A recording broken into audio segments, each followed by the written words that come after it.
Hey, afternoon, Carolyn. Good to see you. Ryan, welcome both. Hope you're both doing okay. Hey, Brian, good to see you.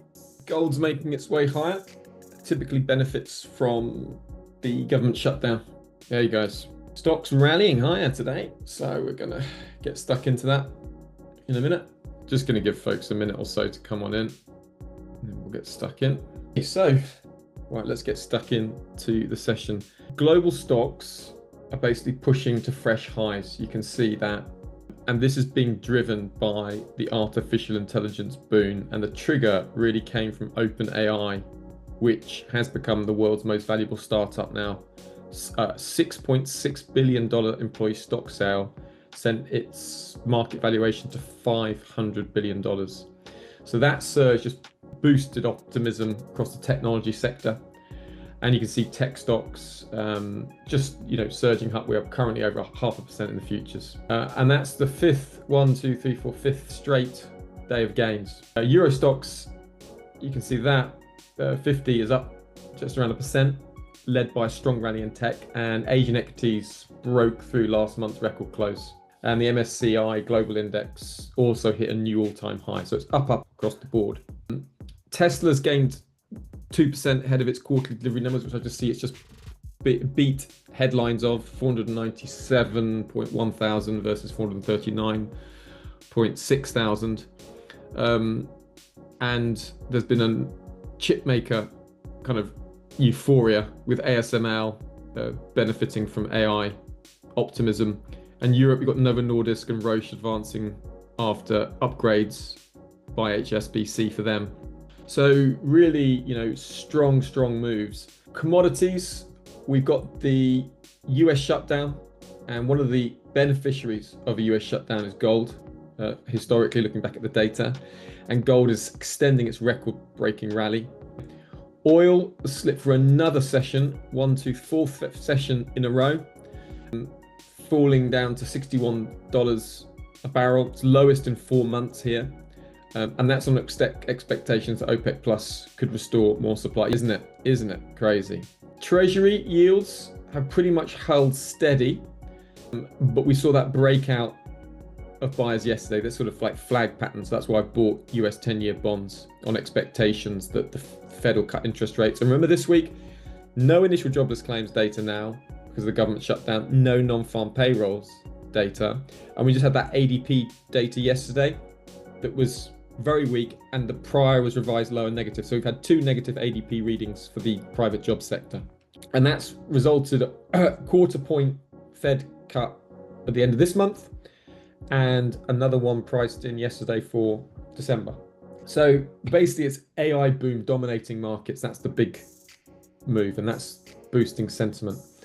Also more hawkish commentary on the Bank of Japan and interest rate hikes coming from Bank of Japan members. And you can see here the Japanese yen, right, enjoying strengths early on in the session.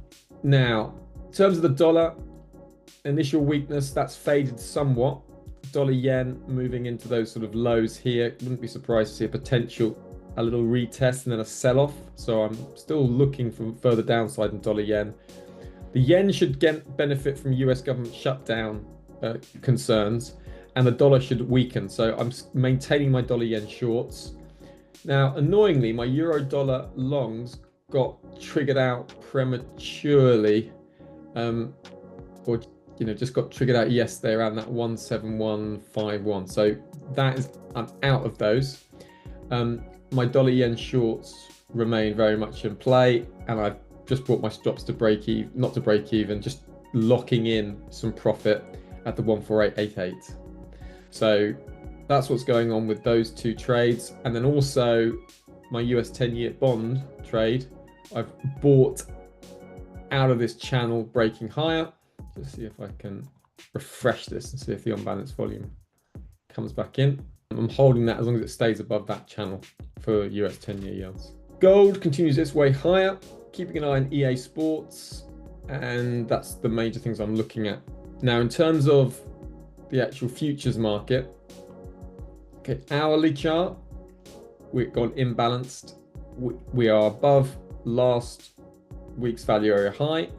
We broke through yesterday, and we've got the value area high developing from this week. And you can see here, the inventory is positive. So that's where we are from the Globex Open. On the 15-minute chart, market is trying to open in balance, and we have a number of sellers trapped here, here, and here. Standard deviation and VWAP should offer support at the open. You can see here exactly the same. Let's just get that. All right. Again, sellers trying to get trapped here. You can see on the 5-minute, we're in a kind of like quite a fast trend. We're moving higher. That's better. Right, let's try. I'm trying to get the script. It's hard to get the scaling right here. Let's try one more time. Hang on, sorry about this, folks. Scaling's all over the place. So there's the 15. I'm gonna try and refresh this. Sorry about this, folks. Ryan pointing out the implied volatility level. Now that implied volatility level, it's quite high, isn't it? Let's have a look. That is 6836. So we've got a little bit further to go. No worries, it's fine, right. I did have a look at it earlier and I thought, yeah, let's have a look. So let's see what the other one is, 6686. So 6836 and 68. So we've got a little bit of area to go before then. And you've got quite a lot of buyers have come in and trapped sellers down there. So it's like we're really trying to move higher here. And the 15-minute, those buyers are trying to trap sellers. So, right, at the open, this first standard deviation looks pretty good. Now, also a couple of areas to be looking out for in terms of fair value gaps. We've got a decent fair value gap here, just coming in above that value area high. So this is a really key area around this region. So keep your eye on that level. And this is a good area for potential buyers at the open. So we're looking for folks to get trapped around there at the open, okay? And we're opening as it stands imbalanced. So we're imbalanced, trend up. A little bit of a shift here. Some sellers coming in last minute, but otherwise on the 15-minute, if these buyers trap those sellers, then looking for a buy off that standard deviation. If not, then maybe a move down to where we've got that fair value gap. And I've just found a nice indicator here for fair value gap here. And that just marks that fair value gap there, the 6774. So that is a nice potential buying area at that 6774 region. So anywhere in here is very, very attractive for potential buying. So we'll look at that at the open. In terms of data that we've got coming up, there's not a lot. The jobless data, I don't know if we're going to get that or not. Let me just double check. I don't think we're going to get that jobless. No, so we're not going to get the jobless data today. We're not going to get factory good orders and not going to get durable goods revision. But I think we're going to get challenger jobs. So the only thing to be careful of is the challenger jobs. When's that coming? That's coming at 12. That's already out. Let's just, yeah, okay. So that could potentially have got more attention. But apart from that, no, we've got nothing. Factory orders are not coming out. So it's quiet. So just gonna be sensitive, probably to Fed speak. I'm just gonna see which Fed speakers we've got today. Just check. Got Logan at 3:30. Got Besant speaking at 12:30. So it's basically Logan speaking at 3:30. Right. Update on France. On to French press. French PM 2-cut 2026 growth forecast to 1%, down from 1.2%. Hey Nadja, good to see you. Osha. So bottom line is we're expecting dip buying at the open. Now another thing to look for is look at that initial balance. Let's just get rid of the time price opportunity. Just remember we've been looking at that initial balance. You see here, that initial balance yesterday, once that held, you see that initial balance held and that was it, it was away. It's just worth it to see that first hour of trading really sets the tone for the day.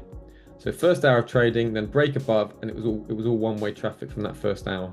Let's just notice that. And we'll be looking at the initial balance again today.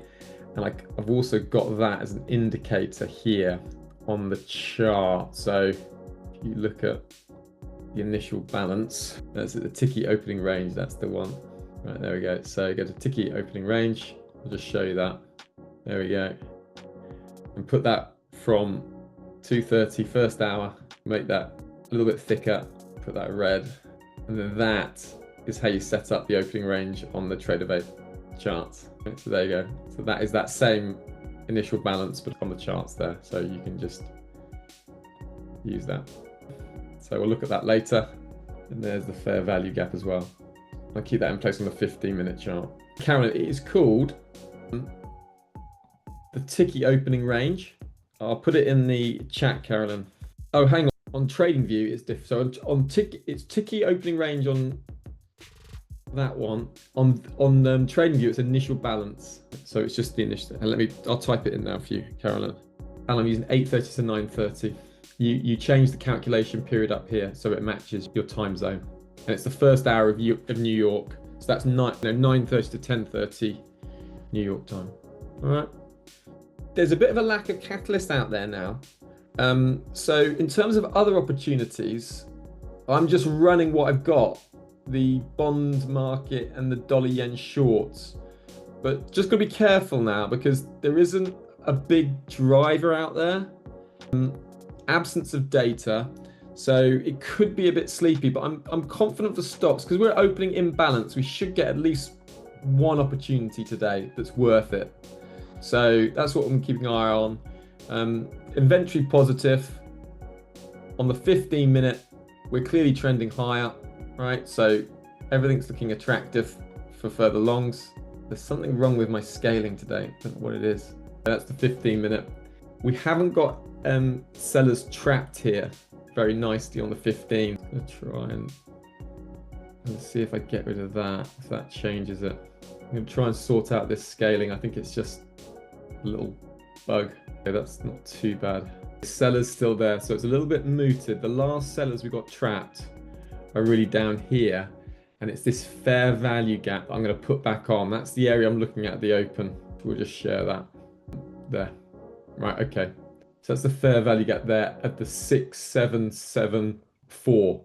So basically anything around here, I'm looking for buyers at the open.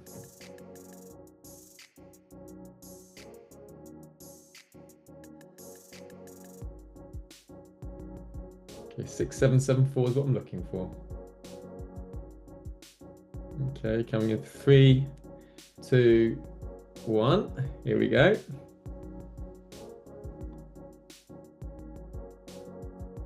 All right, so 67774 is the fair value gap. All right, so we're now into that fair value gap area. All right, okay, nice. Okay, so I can look for a little bounce here. Let's see if I can get one.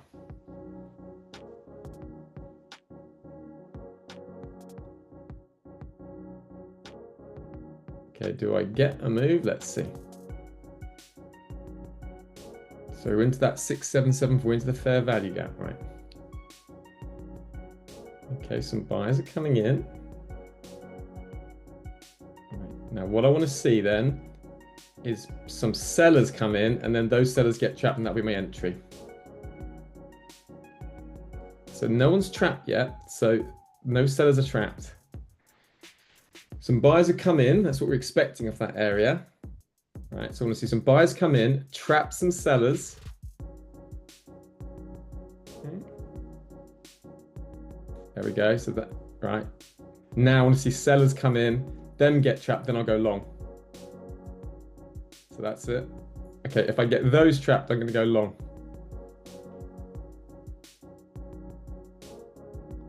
Right, that's my long. Because I just got those sellers trapped there.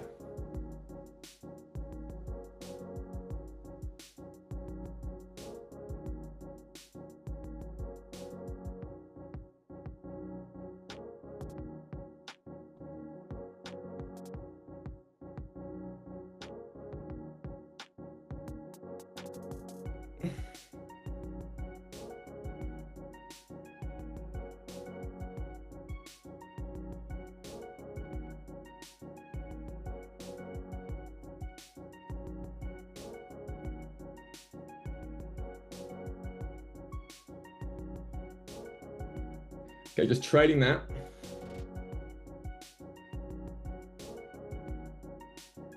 Just gonna see how far I can trail it. Got a standard deviation, so it's tricky. Spot gold price. After it came back out. A new session high, just continuing to approach the 3900 handle. And be very careful there because of standard deviation. So back to waiting. We've hit that fair value gap.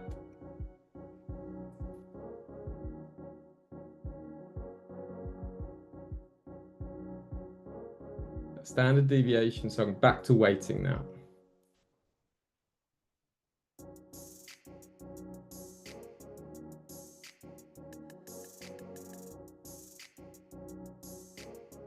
So you can see we've hit that fair value gap and found some buyers.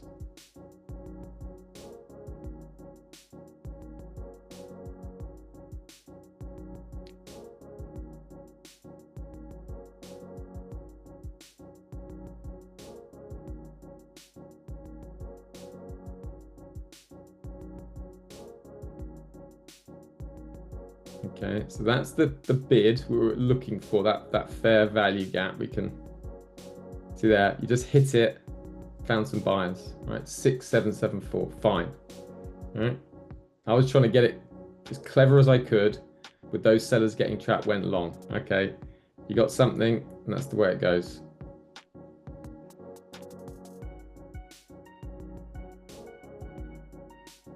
But the standard deviation is just holding prices, so you've got to be careful of that.